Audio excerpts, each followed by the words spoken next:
Jared Narlock here, and today I'm answering another question that comes up often with individuals that are looking for a new role.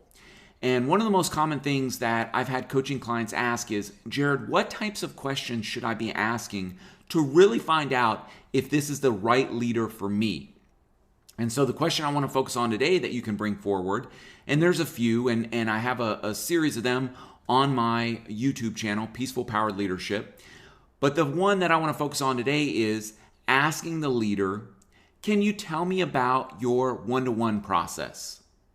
How do you prepare for that? And how would you ask me as your employee to prepare for that? And this is vital because many times you'll find leaders don't have a standard one-to-one process.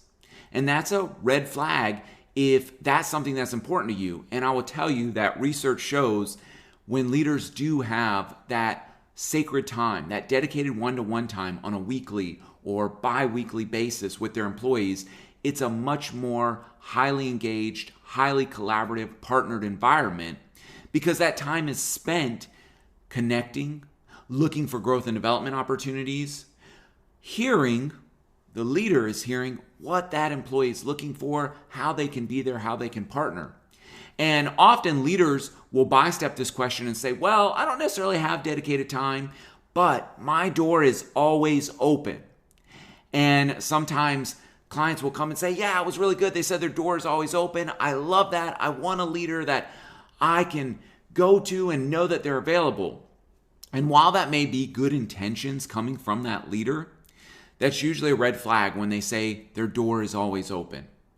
Because that means they don't have a set structure, a set process around that. And that's a red flag for strategy. That's a red flag for development. And the list can go on. And that is not a judgment in the leader. Maybe they haven't had the coaching or the mentorship or been in a culture where that's truly been valued.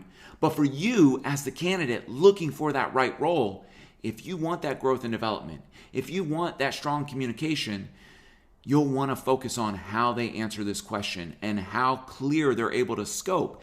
Well, I have one-to-ones once a week because on this team I have 20 direct reports and it's so vital. The one-to-ones are 15 minutes and here's what they look like. Or I have one-to-ones every other week. I have 25 team members and there's a lot going on, but my first priority is taking care of our team. And so here's what you can expect from me during that time. And it's your time. So that's a great question. How should you prepare for it? Well, here's how I partner to set the stage for that so that one, I can be fully prepared and present during our time together. And two, I know what you're looking for and what you're expecting.